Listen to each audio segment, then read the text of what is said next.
My own daughter pushed me out of the house. I cried, my voice trembling as my suitcase tumbled down the front steps with a loud thud. Her eyes, the same eyes I once watched sparkle as a child, were now blazing with anger. She pointed at the door, her voice sharp like a knife. "Mother, you are holding us back. We can't breathe in this house with you here.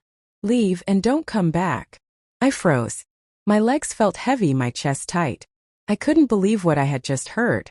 This was the child I carried for 9 months, the one I nursed when she had fever, the one whose tears I wiped through broken hearts and school troubles. She was my world. And now she stood there with her husband behind her, his arms crossed, his face cold and proud like he had won a battle. She shoved me again, my frail body stumbling toward the edge of the porch. My hands shook as I tried to hold on to the railing, but she grabbed my wrist and flung it away. My suitcase lay open on the ground, my clothes scattered across the yard. Neighbors peeked through their windows. Some even stood on their porches, whispering to one another. I wanted to scream. I wanted to cry, but my voice got trapped inside my chest. All I could do was whisper, "Why, daughter? Why would you do this to me?" She slammed the door, the sound echoing through the quiet street. I was left outside, alone, my heart broken in ways I could not explain. But what none of them knew, what not even she expected, was that the moment I finally walked away, something happened inside that house that made them freeze in regret. Now, before I tell you what happened next, let me take you back to the beginning, because only then will you understand why this day came to pass. My name is Margaret Brown. I am 68 years old, and I am speaking to you from Atlanta, Georgia, right here in the United States. Please, before I go on, I want you to subscribe, like, and click the notification button so you won't miss more of my upcoming stories. And while you're at it, let me know from which part of the country you're watching from. I always love to know where my listeners are tuning in. Now let's go back to where it all started. I was born and raised in a small farming town in North Carolina. Life was not easy, but it was honest. My parents taught me the value of hard work, respect, and above all, love. I carried those values into my own marriage, raising my only daughter, Emily, with all the love and sacrifice a mother could give. Emily was a bright child. She had golden brown hair and eyes that could melt even the hardest of hearts. I remember when she was 5, she used to curl up beside me on stormy nights and say, "Mommy, don't let the thunder take me." And I would hold her tight and whisper, "As long as I live, thunder can never touch you." But as years passed, things began to change. Emily grew up, went to college, and became a nurse. She was smart, hardworking, and I was so proud of her. Yet somewhere along the line, her heart hardened. Maybe it was the people she surrounded herself with. Maybe it was the man she married, Richard. Or maybe, just maybe, I had done something wrong as a mother that I never realized. Richard was a businessman, tall and sharp-dressed. From the very first day I met him, something in my spirit didn't sit right. He had a way of talking that sounded polite, but his eyes were always cold. He liked to control every conversation, every situation. And my Emily, she adored him. Too much, if you ask me. When Emily and Richard got married, they bought a big house in the suburbs of Atlanta. It had wide porches, shiny floors, and tall windows. They invited me to live with them after my husband, God rest his soul, passed away from a heart attack. At first, I thought it was a blessing. I thought, this is my daughter returning the love I gave her. I was wrong. The first year was fine. I cooked, cleaned, and even helped take care of their first child, little Sarah. She was the sweetest granddaughter anyone could ask for. She would run to me every morning shouting, "Grandma, Grandma," and my heart would dance with joy. But as time went on, I began to notice how Richard looked at me. It wasn't the look of a son-in-law. It was the look of a man who saw me as a burden. Whenever I sat in the living room, he would clear his throat and say, "Margaret, shouldn't you be resting in your room?" Whenever I offered advice about raising the children, he would snap, "We can handle it. Times have changed." And Emily, oh my sweet Emily, she started to echo his words. Slowly, she stopped defending me. Slowly, she stopped seeing me as her mother, and began seeing me as a weight on her shoulders. Then came the arguments. One evening after dinner, Emily turned to me and said, "Mother, why don't you consider moving into a retirement home? They'll take good care of you there.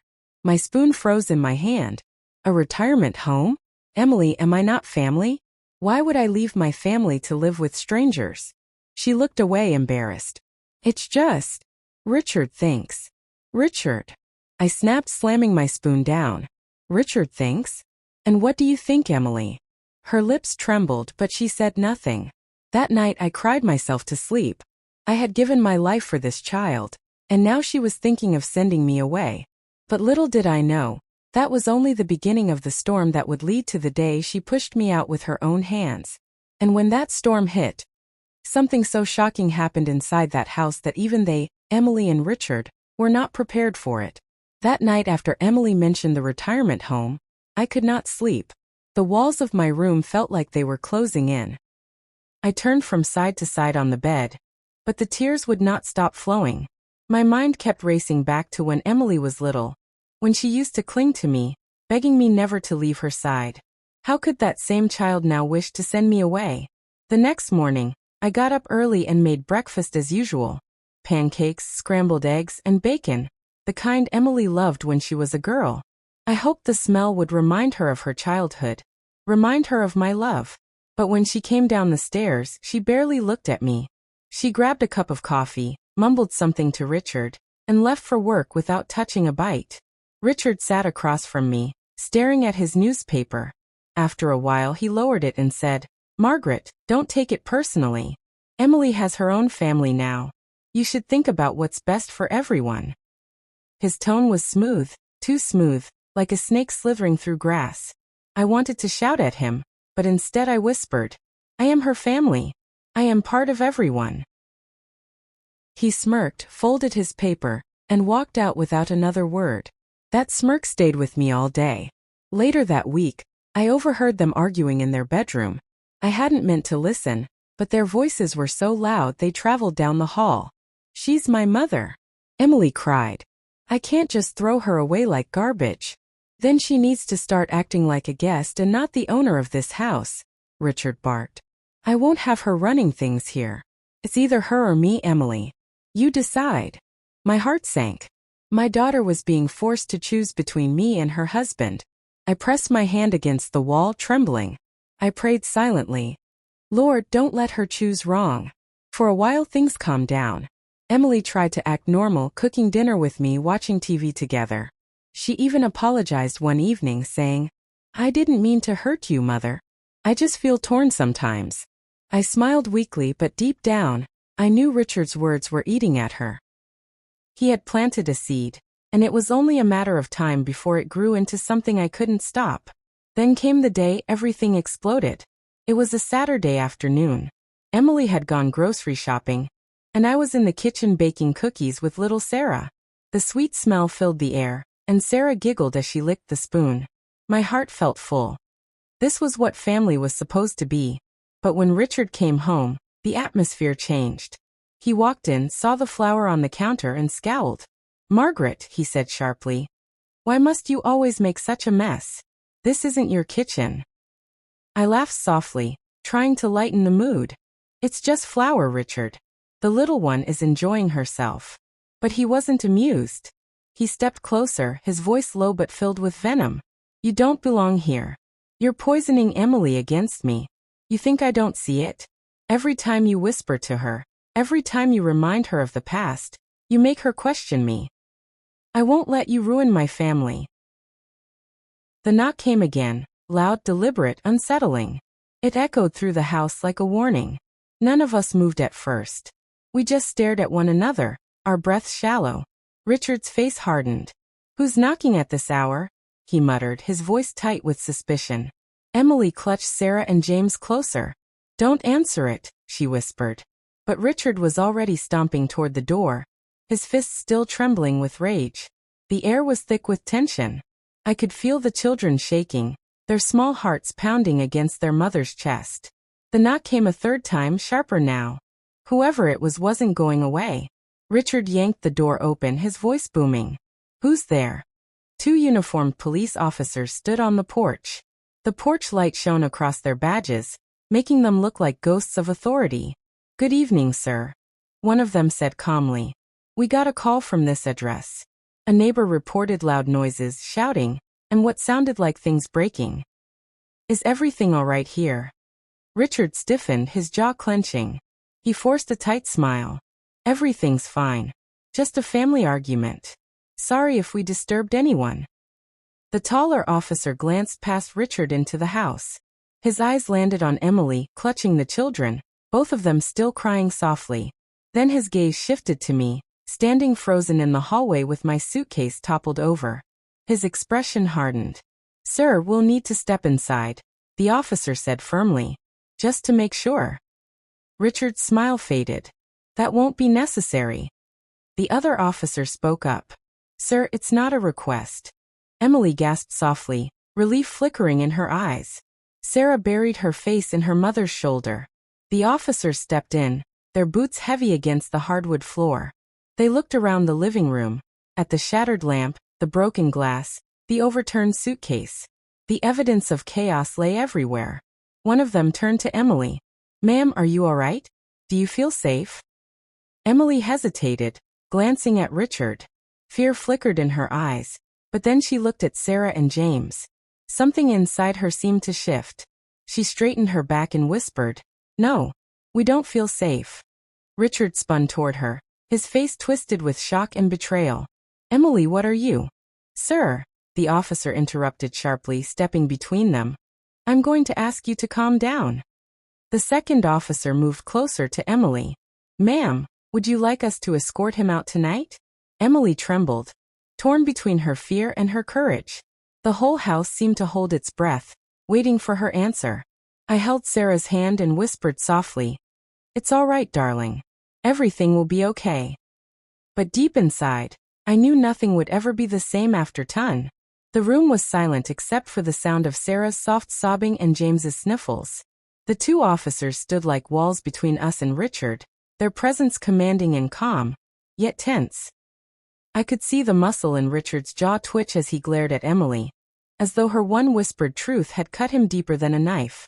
Ma'am, the taller officer said gently, we need to hear it clearly from you. Do you and your children feel unsafe right now? Emily's lips trembled. She looked at Richard, then at her children clinging to her as though she were their only lifeline. Finally, she nodded, her voice barely above a whisper. Yes, we do. Richard's face went white with shock. His hands shook at his sides. Emily, no. Don't do this. You don't mean that. His voice cracked, desperation bleeding through his anger. Emily swallowed hard, her eyes brimming with tears. I do mean it, Richard. Look at them, look at Sarah and James. They're terrified. And it's not because of Mother. It's because of you. The words cut through the air like thunder. For once, Richard had no quick retort. He stood frozen, his chest rising and falling as though every breath was a battle. The shorter officer stepped closer. Sir, we're going to need you to leave the house tonight. You can come back tomorrow to collect your things if necessary, but for now you need to go. Richard spun toward him, his voice trembling with rage. This is my house. You can't just throw me out. The taller officer squared his shoulders. Sir, we are not asking. If you don't cooperate, we'll have to take further action. The room grew tense again, and I could feel my pulse racing. I gently rubbed Sarah's back to calm her, though my own body was shaking. I glanced at Emily. She was pale, but there was a fire in her eyes that I hadn't seen in years. For the first time, she wasn't bending, wasn't breaking. She was standing tall, even if her voice trembled. Richard, she said softly but firmly, please, for once just leave quietly. Don't make this harder than it already is. Richard's eyes darted to her, then to me, then to the officers. His face twisted with a mixture of rage, sorrow, and disbelief. So this is what it's come to. My wife turning against me? My children clinging to their grandmother instead of me. He slammed his fist against the wall so hard the picture frames rattled. Sarah screamed. James buried his face deeper into Emily's chest. The officers stepped forward instantly. Sir, that's enough. One of them barked. Pack a bag and step outside now. Richard glared at them, his breathing heavy, his fists clenched. For a terrifying moment, I thought he might resist. But then slowly, he turned and stormed upstairs, his heavy footsteps shaking the ceiling. The officers kept their eyes trained on the staircase, ready for anything. Emily sank onto the couch, hugging her children close. I sat beside her, wrapping my arm around Sarah. She clung to me as though letting go would mean losing everything. "Shoo, darling," I whispered. "It's all right now." But deep inside, I wasn't sure it was. Minutes later, Richard came thundering down the stairs, a small duffel bag slung over his shoulder. His face was pale, his eyes red. He stopped in the doorway, his gaze fixed on Emily. "You'll regret this," he said, his voice low and shaking. "All of you will regret this." The officers flanked him, guiding him toward the front door. He didn't fight, but every step he took seemed heavy with bitterness. Before leaving, he turned to me, his eyes burning with hatred. "This is your doing, Margaret. You've ruined everything." I held his gaze, refusing to flinch. "No, Richard. You did that yourself." The door slammed shut behind him. The silence that followed was deafening. Emily collapsed into sobs, her body shaking. Sarah and James cried with her, their little voices trembling. The officers stayed for a while, making sure Richard was gone. They gave Emily information about protective orders, counseling, and hotlines. Emily nodded through her tears, clutching the children as if they might vanish if she let go. Finally, when the officers left, the house felt both quieter and heavier. Every corner seemed to hold the echo of Richard's anger. Every shadow a reminder of the storm we had just endured. I stayed awake that night, listening to the faint whimpers of Sarah and James as they clung to their mother in bed. I prayed silently, asking for strength, asking for peace. But as the hours passed, a cold dread settled over me. Because I knew Richard. He wasn't the type of man to walk away quietly. His pride, his anger, they wouldn't let him. He would be back. And the next time, it might not be with just words or fists against the wall. Near dawn, as the first light seeped into the curtains, I made a decision.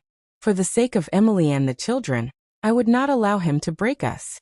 If Richard came back with darkness in his heart, I would be ready. But I had no idea just how soon that test would come. Because as I sipped my morning tea, trying to calm my racing thoughts, I saw it through the window, Richard's car pulling slowly back into the driveway. And this time he wasn't alone. Richard's voice thundered through the house. "Margaret, pack your things. Tonight is the night you leave this house." I froze halfway down the stairs, clutching the railing so hard my knuckles turned white. Emily rushed forward, grabbing his arm. "Richard, please," she cried. "Not like this. She's my mother. You can't just throw her out in the middle of the night." He jerked his arm free, his face twisted with fury. "If you won't do it, then I will. She's been here too long. She's poisoning the children, poisoning you. This ends now." My legs trembled, but I forced myself to stand tall. My voice quivered, but I spoke anyway. "Richard, you will not speak about me like I'm some disease. This is my daughter's house, and I will not be dragged out like a criminal." Emily turned to me, her eyes full of tears. "Mother, please don't make this harder." Her words pierced me deeper than any knife could. "Don't make this harder?" I thought, as if I were the one destroying everything. I wanted to scream, "Emily, I carried you in my womb. I sacrificed everything for you. And now you ask me not to make this harder?" But before I could respond, Richard stormed up the stairs, grabbed my suitcase from the corner of my room, and dragged it to the front door.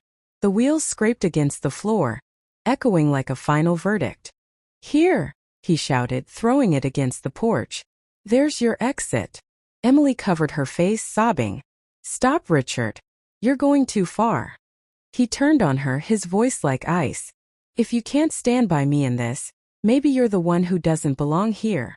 Those words made her freeze. I saw the fear in her eyes, the fear of losing him, the fear of breaking her marriage. And in that moment I knew. She would not fight for me. She would choose him. My heart cracked into 1,000 pieces. I walked slowly toward the door, each step heavier than the last. My voice was low, almost a whisper. "If my presence here destroys your peace, then I will go. But remember this, Emily, one day you'll look for me and I won't be here." Emily sobbed harder, but Richard stood tall, smug with victory. He opened the door wide, as if he were throwing a stranger into the night.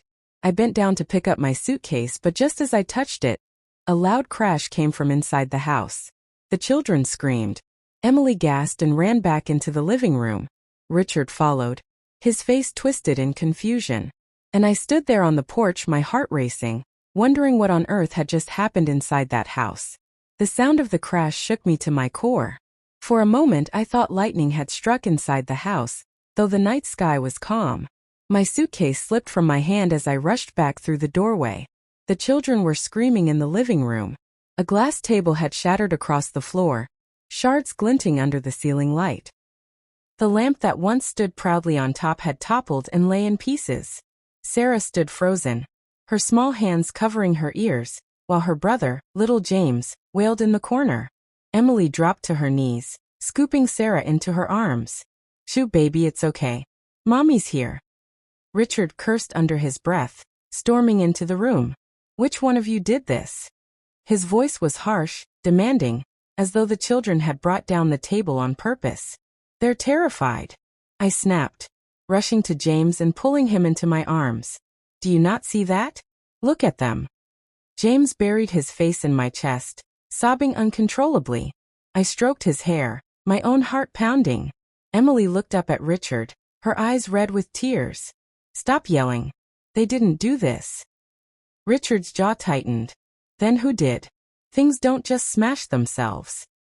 A strange silence fell over the room, and I swear the air grew heavy. For a moment, it felt like the house itself was alive, like it had witnessed everything, every argument, every cruel word, and had finally snapped. But before I could dwell on the thought, Richard's attention shifted back to me. He pointed a finger, his voice laced with venom. "This is what happens when you stir chaos in my home. Even the children are falling apart." My mouth fell open. "You dare blame me for this? Richard, open your eyes. Can't you see they're suffering because of the fighting, because of you?"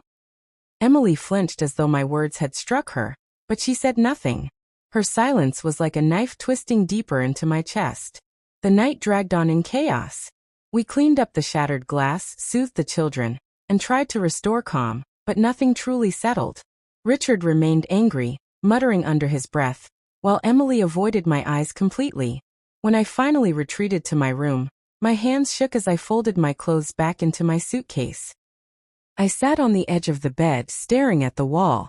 My mind replayed the crash over and over again, as if it were a warning. Something terrible is coming, I thought. The next morning, the atmosphere in the house was suffocating. No one spoke during breakfast. The children picked at their food quietly. Emily's eyes were swollen from crying, and Richard sat stiff, his lips pressed into a thin line. Finally, he broke the silence. "I meant what I said. Margaret needs to go." My heart sank. Emily's fork clattered against her plate. "Richard, please, not in front of the children." But he was unrelenting. "They need to know the truth. Their grandmother doesn't belong here anymore. She's making life miserable for everyone." Sarah's eyes widened. "No!" she shouted, her little voice shaking. "Grandma stays." Everyone froze. It was the first time Sarah had ever spoken against her father. Tears rolled down her cheeks as she wrapped her arms around me. "Please don't take her away, Daddy. Please." James began crying too, climbing into my lap. I held them both tightly, my own tears falling freely. Richard's face turned red with rage. "See what you've done?" he snapped at me. "You've turned my children against me." I shook my head, my voice breaking. "No, Richard. They see love where it lives. They know I care for them." Emily buried her face in her hands, torn between her husband and her children. I could see the war raging inside her, and it broke me all over again. That night, as I lay in bed, I couldn't sleep. The house creaked and groaned around me, every sound making me sit up in fear. I prayed silently, asking God to protect my grandchildren, to give Emily the strength to see the truth, and to give me courage for what was coming. Around midnight, I heard voices again. Quiet at first, then louder. I crept to the door and pressed my ear against it. "She's leaving tomorrow," Richard hissed. "I don't care what it takes. I'll drag her out myself if I have to." Emily's voice trembled. "Please, Richard. Don't do this in front of the children." Let's at least find a gentle way. There is no gentle way, he snapped. You either stand with me or against me. My heart pounded. I backed away from the door, my mind spinning. Tomorrow. He was serious. I sat back on the bed, my body shaking. My suitcase sat in the corner, half-packed, as if it already knew its fate. But then, I heard something else. A faint sound, not from their room but from the hallway. Like tiny footsteps. I opened my door slowly and found Sarah standing there in her nightgown, clutching her teddy bear. Her eyes were wide, filled with fear. "Grandma," she whispered. "Daddy wants to make you leave." I heard him. "Don't go, please. Promise me you won't go." I knelt and hugged her tightly, tears streaming down my face. "Oh, my sweet girl," I whispered. "I don't want to leave you. But sometimes grown-ups make choices that hurt." She shook her head violently, sobbing. "No. If you leave, I'll run away and go with you." Her words sent a chill through me. My arms tightened around her trembling body, fear clawing at my chest. And in that moment, I realized the battle was no longer just between me and Richard. The children were caught in the crossfire, and the next decision would change all of our lives forever. I held Sarah tightly, her tiny body trembling in my arms. Her words rang in my ears. "If you leave, I'll run away and go with you." I pulled back gently, wiping the tears from her cheeks. "Sarah, sweetheart, don't ever say that again. Running away is dangerous. You're too little. I could never let anything happen to you." She shook her head stubbornly, her eyes blazing with the same fire I once saw in Emily as a child. "I don't care. I don't want to be here if you're not here. Daddy scares me when he yells." My heart broke into pieces. I kissed her forehead and whispered, "You're brave, my darling. But listen to me. Whatever happens, I will always love you. You hear me? Always." Suddenly, footsteps echoed down the hall. Sarah stiffened in my arms. I turned quickly and saw Richard standing at the end of the hallway, his shadow looming like a predator. His face was hard, his jaw clenched. "So this is what you're teaching my children? To defy me? To threaten to run away?" I stood, pulling Sarah behind me. "Richard, she's a child. She's scared. Don't twist her words." He stepped closer, his voice low and dangerous. "You're filling their heads with poison. You've turned my own daughter against me. I warned you, Margaret. I told you what would happen if you didn't leave." Emily's door flew open then. She stepped out, her hair messy, her face pale. "What's going on?" she demanded, her eyes darting between us. Richard pointed at me, his voice rising. "Your mother is destroying this family. She's teaching Sarah to run away if she doesn't get her way. Is that the kind of influence you want under our roof?" Emily gasped and turned to Sarah. "Sweetheart, is that true? Did you say that?" Sarah clung to my leg, her little voice muffled but honest. "I don't want Grandma to go." For a moment, silence hung heavy in the air. Emily's eyes filled with tears, torn between her daughter's plea and her husband's fury. Richard broke the silence with a roar. He grabbed my suitcase from the corner and slammed it against the wall, his voice thundering. "That's it. Enough is enough. She leaves this house. Tonight." The children screamed. Emily covered her mouth, sobbing. And I stood frozen, realizing the storm I had dreaded was no longer coming. It was here. Emily screamed, "Stop, Richard. You'll regret this." Her voice cracked like glass breaking, echoing through the tense house. Richard froze for a moment, shocked that Emily had dared to raise her voice against him. His eyes narrowed and he turned toward her slowly, like a lion sizing up prey. "What did you just say to me?" he asked, his voice low and dangerous. Emily's chest heaved, her face pale but determined. "I said stop. You're going too far. She's my mother. You can't treat her like this. And if you keep pushing, one day you will regret it." Her words filled the room with electricity. The children clung to me, trembling. My own heart pounded so hard I thought it might give out. Richard stepped forward, his fists clenched at his sides. "Regret? Emily, the only regret you'll have is if you let your mother destroy our marriage. She's poisoning everything we've built." Emily shook her head fiercely, tears streaming down her face. "No, Richard. You're the one poisoning this family. Your anger, your pride, your need to control. This isn't love. Look at Sarah. Look at James. They're terrified of you. Richard's face turned crimson. He opened his mouth to shout, but Sarah's trembling voice cut through the storm. Daddy, please don't hurt Grandma, she cried, clutching my dress tightly. The room went silent. Her words hung in the air like a dagger. Richard blinked, his chest rising and falling with heavy breaths. For a brief second, I thought I saw doubt flicker in his eyes. But it vanished quickly, replaced with cold fury. He pointed at me, his voice thundering. This is your fault. She never would have said that if you hadn't filled her head with lies. I felt something inside me snap.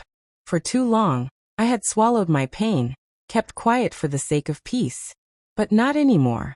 I stepped forward, standing tall despite the shaking in my knees. No, Richard. The children are afraid because of you. Not me. You can lie to yourself, you can twist Emily's heart, but you cannot change the truth these children see with their own eyes. You are the one tearing this family apart. Emily gasped softly, covering her mouth. Richard's fists tightened, and for a moment, I thought he might strike me. The air grew thick, the tension unbearable.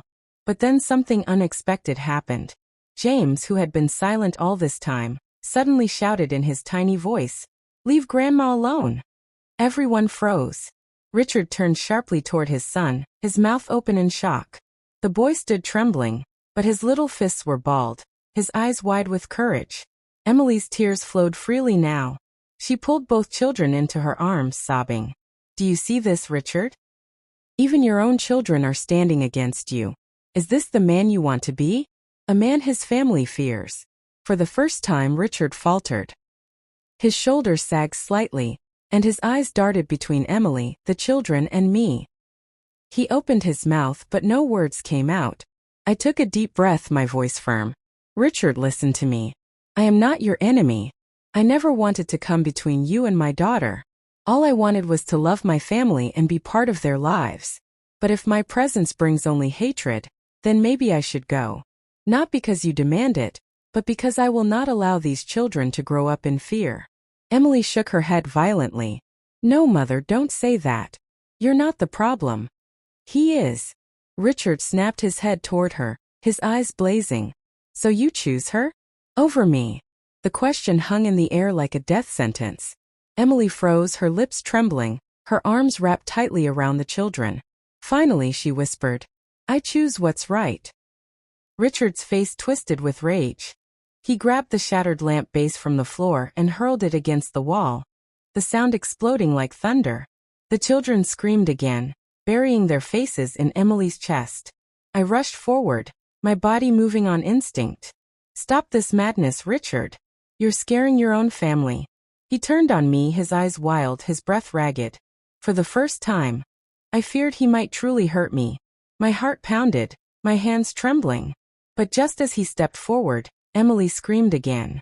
If you touch her, Richard, I swear, I will take the children and leave you. Her voice cut through the room like a sword.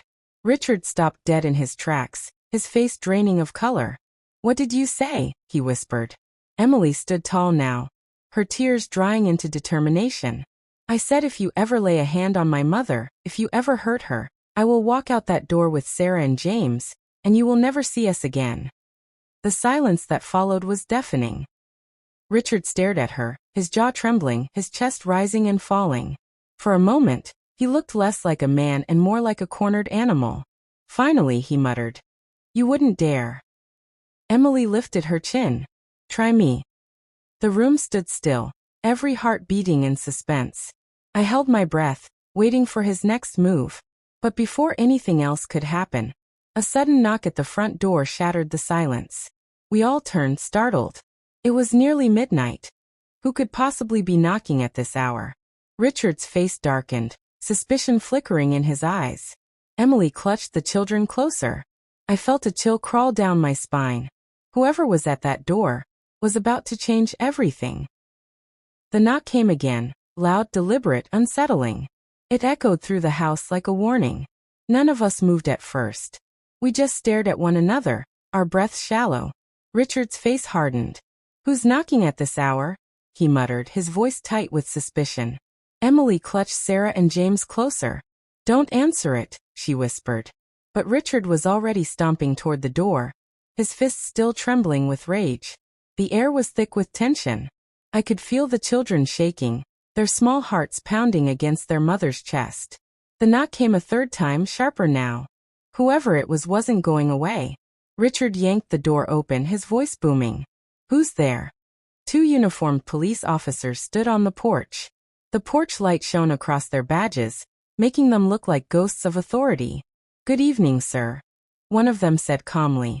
"We got a call from this address." A neighbor reported loud noises, shouting, and what sounded like things breaking. "Is everything all right here?" Richard stiffened, his jaw clenching. He forced a tight smile. "Everything's fine. Just a family argument. Sorry if we disturbed anyone."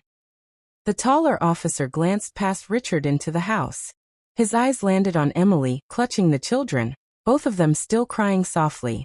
Then his gaze shifted to me, standing frozen in the hallway with my suitcase toppled over. His expression hardened. "Sir, we'll need to step inside," the officer said firmly. "Just to make sure." Richard's smile faded. "That won't be necessary." The other officer spoke up. "Sir, it's not a request." Emily gasped softly, relief flickering in her eyes. Sarah buried her face in her mother's shoulder. The officers stepped in, their boots heavy against the hardwood floor. They looked around the living room, at the shattered lamp, the broken glass, the overturned suitcase. The evidence of chaos lay everywhere. One of them turned to Emily. "Ma'am, are you all right? Do you feel safe?" Emily hesitated, glancing at Richard. Fear flickered in her eyes, but then she looked at Sarah and James. Something inside her seemed to shift. She straightened her back and whispered, "No, we don't feel safe." Richard spun toward her, his face twisted with shock and betrayal. "Emily, what are you?" "Sir," the officer interrupted sharply, stepping between them. "I'm going to ask you to calm down." The second officer moved closer to Emily. "Ma'am, would you like us to escort him out tonight?" Emily trembled, torn between her fear and her courage. The whole house seemed to hold its breath, waiting for her answer. I held Sarah's hand and whispered softly, "It's all right, darling. Everything will be okay." But deep inside, I knew nothing would ever be the same after Ton. The room was silent except for the sound of Sarah's soft sobbing and James's sniffles.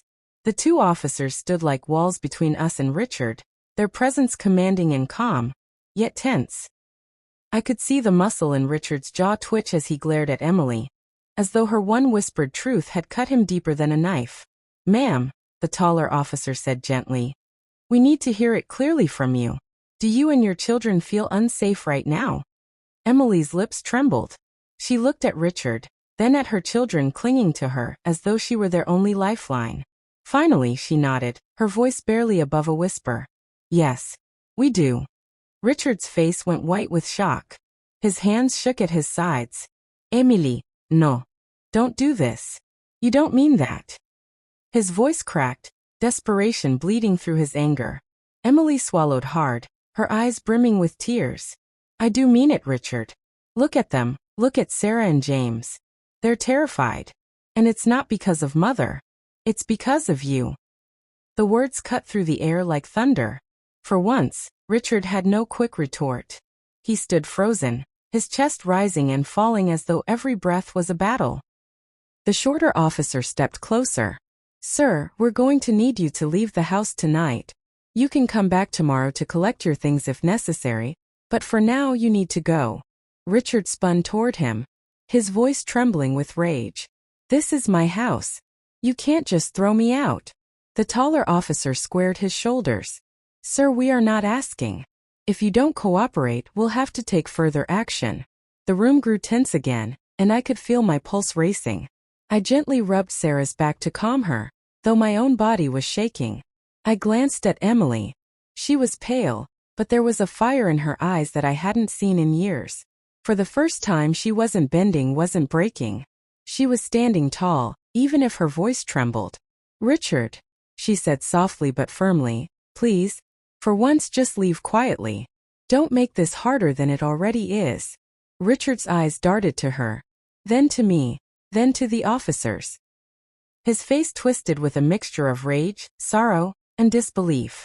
So this is what it's come to. My wife turning against me? My children clinging to their grandmother instead of me. He slammed his fist against the wall so hard the picture frames rattled. Sarah screamed. James buried his face deeper into Emily's chest. The officers stepped forward instantly. Sir, that's enough. One of them barked. Pack a bag and step outside now.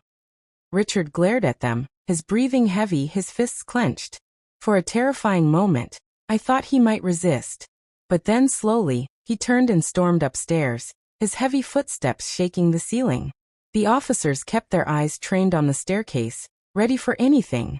Emily sank onto the couch, hugging her children close. I sat beside her, wrapping my arm around Sarah. She clung to me as though letting go would mean losing everything. Shoo, darling, I whispered.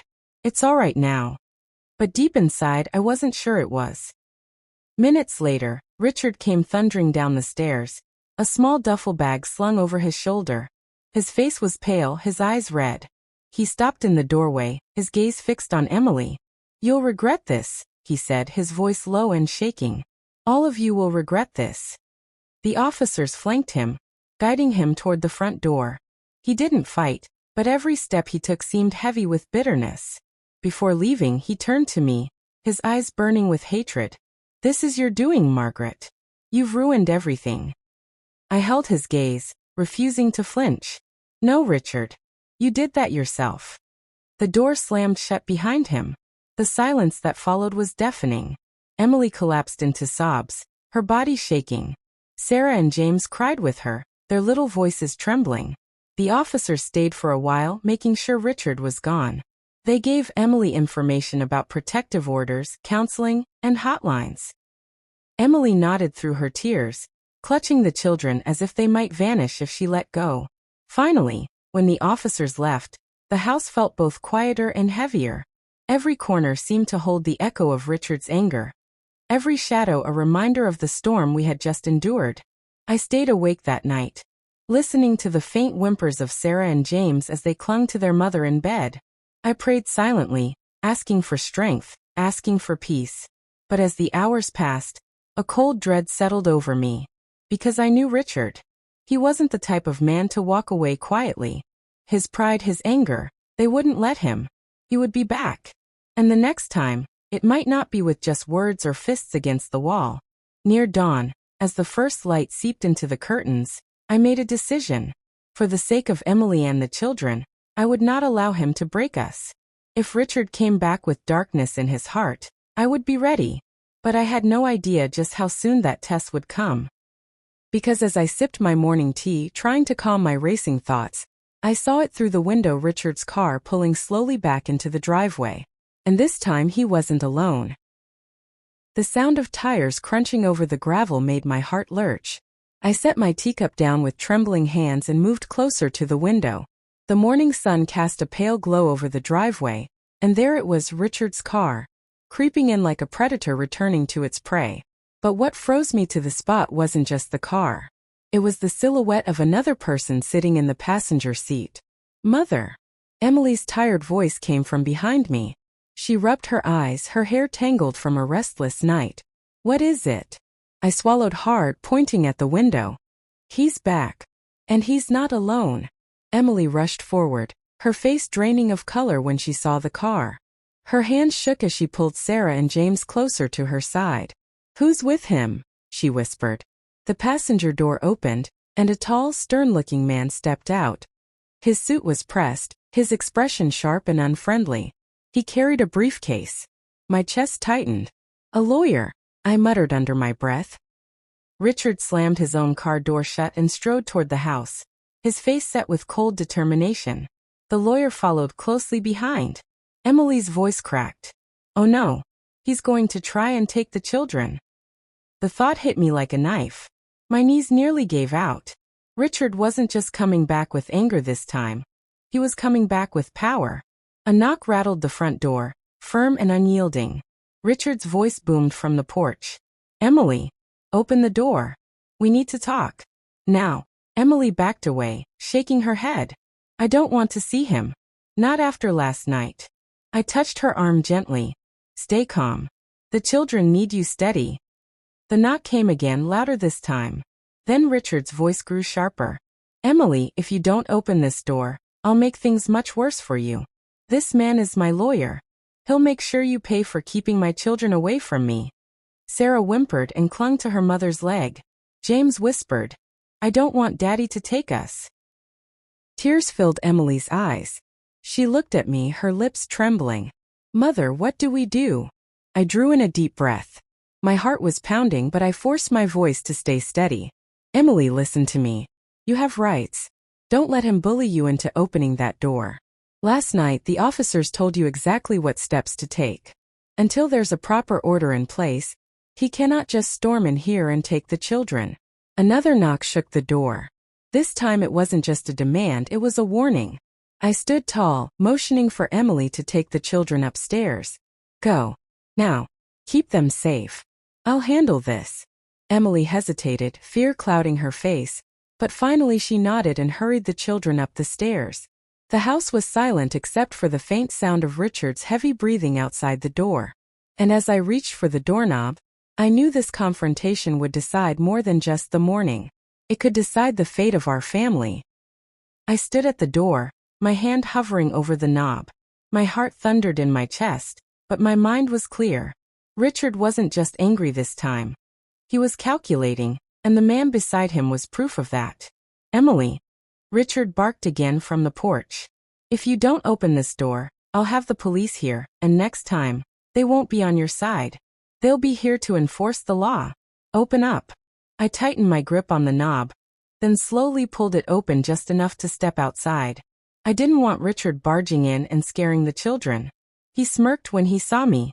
Well, the mastermind herself. I should have known you'd be the one standing guard. The lawyer adjusted his tie and gave me a stiff nod. Good morning, ma'am. My name is Mr. Blake. I represent Mr. Richard. I held my head high, though my knees trembled. What do you want? Richard's smirk vanished, replaced with cold fire in his eyes. I want my family back. You've turned them against me, and I won't stand by and watch you destroy everything I've built. If Emily won't talk to me, then I'll talk through him. He jerked his thumb toward Mr. Blake. The lawyer opened his briefcase and pulled out some papers. Here are preliminary filings, ma'am. Mr. Richard is pursuing emergency custody of the children, citing that their maternal grandmother has been interfering with parental authority and causing undue distress in the home. My mouth went dry. My hands shook as I stared at the papers. Richard's voice was dripping with venom. You see? I don't need to raise my voice anymore. The law is on my side. I drew in a shaky breath but forced myself to stand taller. The law? I asked softly. You think the law will ignore the way you treated your own wife and children last night? The broken lamp, the screaming, the neighbors calling the police? You think you'll walk into a courtroom and they'll hand those children over to you without asking why they were crying in their mother's arms? Richard's smirk faltered. The lawyer cleared his throat, uncomfortable. All of that can be argued, ma'am. But if your daughter continues to deny Mr. Richard access to his children, she could be seen as uncooperative. Judges do not look kindly on that. I clenched my fists, my anger boiling. She isn't denying him access. She's protecting them from his rage. There's a difference. And believe me, Mr. Blake, any judge with eyes and ears will see it. Richard stepped closer, his face inches from mine. His voice dropped to a hiss. You're playing with fire, Margaret. If you don't step out of the way, you'll be the one who gets burned. I didn't flinch. I met his glare with steady eyes. If protecting my daughter and grandchildren means standing in the fire, then let me burn. For a moment, Richard's mask slipped. His eyes widened, and I saw a flicker of doubt, maybe even fear.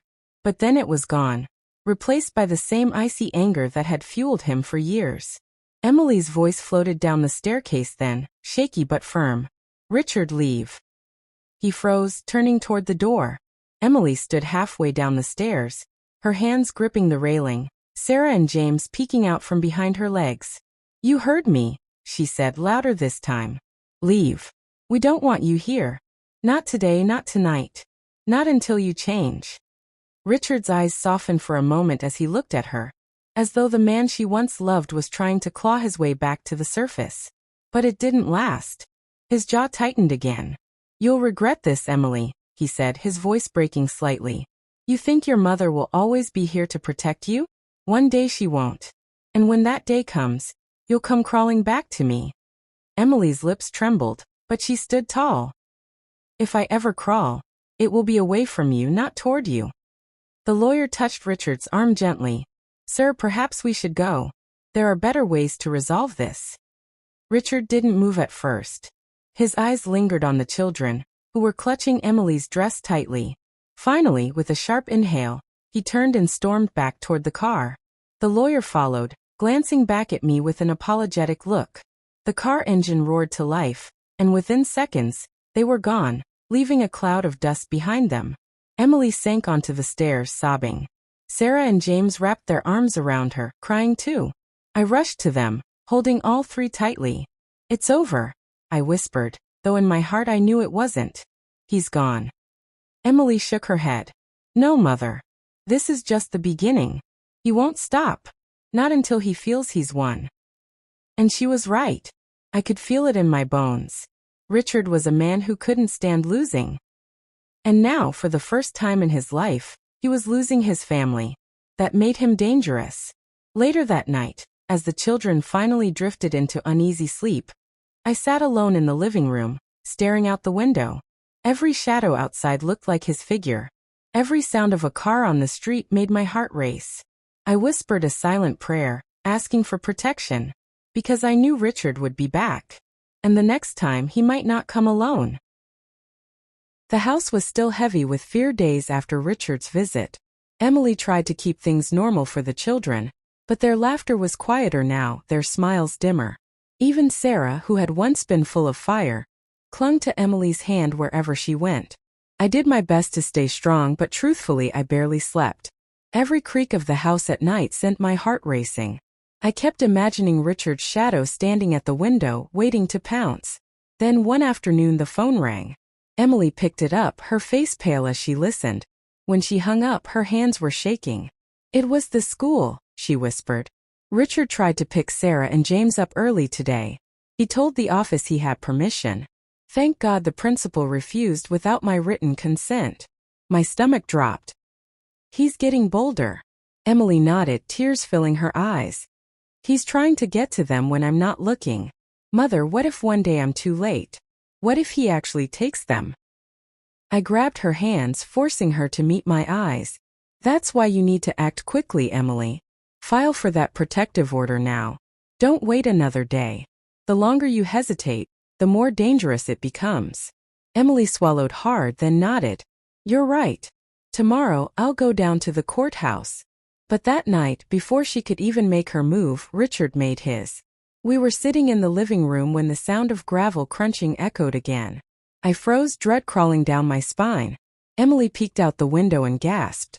2 cars pulled into the driveway. Richard stepped out of the first one, his face set with grim determination. From the second car, 2 unfamiliar men emerged, big, broad, and intimidating. Emily's voice shook. "Mother, he brought people with him." The children, sensing the fear in the room, clung to us. Sarah whispered, "Is Daddy coming back inside?" I held her close, my heart pounding. "Not if I can help it." A loud, heavy pounding rattled the door. Richard's voice bellowed through the wood. "Emily, open this door right now, or I swear I'll break it down." The children screamed and buried their faces in our laps. Emily's tears fell freely, and I knew in that terrifying moment, this was no longer just about arguments or threats. Richard had declared war. The pounding on the door shook the entire house. Richard's voice roared like thunder. "Emily, don't make me do this. Open up now." The children cried harder, their little bodies trembling as Emily and I clutched them close. My heart pounded so hard I thought it would burst. The 2 men he brought with him stood like shadows behind him, their shoulders broad, their faces cold. One of them stepped forward and muttered something to Richard, but I couldn't hear the words. Emily's face was pale, her lips trembling. "Mother, what if he breaks in?" I forced myself to stay steady, even though my hands were shaking. "Then we call the police. Right now." I grabbed the phone and dialed with trembling fingers. My voice shook as I explained to the dispatcher. My son-in-law is outside with 2 men, threatening to break down our door. Please, we need officers immediately. The pounding grew louder, harder, as though the door might splinter at any moment. You can't hide from me forever, Richard shouted. Those children are mine, and I'll take them if I have to drag them out myself. Emily gasped, hugging Sarah and James tighter. You'll never touch them again, she cried back through the door. The 2 men exchanged uneasy looks. One whispered sharply to Richard, this time loud enough for me to catch a few words. This is too much, someone's going to call the cops. Richard ignored him, his fist slamming against the wood. But just as my heart sank, the distant wail of sirens pierced the air. The men stiffened. Richard's face twisted in rage, but his eyes darted nervously toward the street. Go! One of the men hissed. We're not getting locked up for this. They pulled at Richard's arm, dragging him back toward the cars. He fought against them at first, still shouting at the house. This isn't over, Emily. You hear me? You can't keep them from me. But as the red and blue lights drew closer, he finally stumbled into his car. Both vehicles screeched down the driveway, disappearing into the night. Moments later, the police arrived, their flashing lights painting the walls in streaks of color. Emily collapsed to the floor, sobbing into her hands. The children clung to me, their little bodies shaking. And as I held them tight, my chest heavy with fear, one thought consumed me. This man would never stop until he destroyed us, or until we found a way to stop him for good. The flashing red and blue lights outside flickered across the walls like warning signals. 2 officers stepped inside, their faces serious as they scanned the frightened children, the shattered nerves, and Emily crumpled on the floor. One officer knelt down to Emily's level. Ma'am, are you all right? Did he get inside? Emily shook her head, her tears flowing freely. No, but he tried. He brought 2 men with him. He was going to break the door down. The officer's jaw tightened. He exchanged a grim look with his partner. That's escalating. This isn't just a domestic dispute anymore. This is intimidation and attempted forced entry. I spoke up, my voice trembling but firm. He's getting bolder every time. He won't stop until something terrible happens. The officer nodded. Then it's time to take stronger action. Emily, you need to file for an emergency protective order first thing in the morning. We'll document everything, tonight's threats, the witnesses, the 911 call. The more you have on record, the harder it will be for him to fight it in court. Emily wiped her face, nodding weakly. I'll do it. I'll do whatever it takes. The other officer crouched in front of Sarah and James, softening his tone. Hey kids. You're safe tonight. Nobody's going to hurt you while we're here. Okay. Sarah sniffled, hiding her face against me. James whispered. Will Daddy come back? The officer glanced at me, then back at him. Not tonight, buddy. We'll be watching. The words gave a little comfort, but I could still feel the fear in their small bodies as they clung to us. After taking statements and writing their report, the officer stood at the door. We'll patrol the area for the rest of the night. If he shows up again, call us immediately. And tomorrow go to the courthouse. Don't wait. As the cars pulled away, leaving the house in darkness again, Emily slumped against the wall. Her face was pale, but her eyes carried a new determination. He's not going to take my children, she whispered. Not while I'm alive. I put my arm around her and whispered back. Then tomorrow we fight with the law on our side. But deep inside, I couldn't shake the feeling that Richard was already planning his next move. And this time he might not come just with words or fists. The next morning, Emily and I walked into the courthouse hand in hand. Her face was pale, but her jaw was set with determination. Sarah and James stayed with a trusted neighbor. Their safety was too precious to risk. Inside the courtroom, Emily stood before the judge and spoke with trembling courage. She explained everything. The threats, the late-night pounding, the men Richard brought, the children's fear. I watched my daughter, once so broken, now speaking like a lioness defending her cubs. The judge listened carefully, then finally said the words we had prayed for. This court grants a protective order effective immediately. Richard Matthews is hereby forbidden from approaching you, your residence, or the children.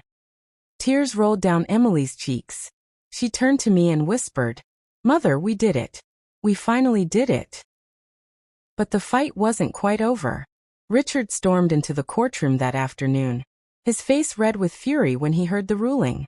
He shouted, pointing at Emily, "This isn't justice. You've turned my children against me." The bailiff stepped forward instantly, keeping him from coming any closer. The judge's gavel cracked like thunder. "Mr. Matthews, one more outburst and I'll hold you in contempt of court." For the first time, Richard looked small, trapped by the very system he thought he could manipulate. He was escorted out, still shouting, but powerless now. That night, back at home, the children laughed for the first time in weeks. James played with his toy cars. Sarah sang to herself softly. Emily leaned against me and whispered, "It feels like the weight of the world has been lifted." I stroked her hair, my own eyes brimming with tears. "That's because you finally stood up, Emily. You fought back. And you won." She smiled faintly.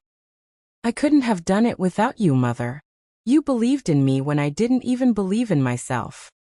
The lesson was clear, not only for Emily but for everyone watching this story unfold.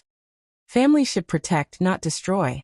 Love is about sacrifice, not control. And when life pushes you to your breaking point, you must find the courage to stand up, for yourself, and for the ones you love. To everyone listening to my story from across the country and beyond, I say this. Never allow fear to silence you. Speak up. Take action. Protect the people you love. Because evil only wins when good people stay quiet. Now tell me, my dear viewers, from which part of the world are you watching this from? Don't forget to like, subscribe, and click the notification button for more upcoming stories filled with truth, lessons, and courage. This has been my journey.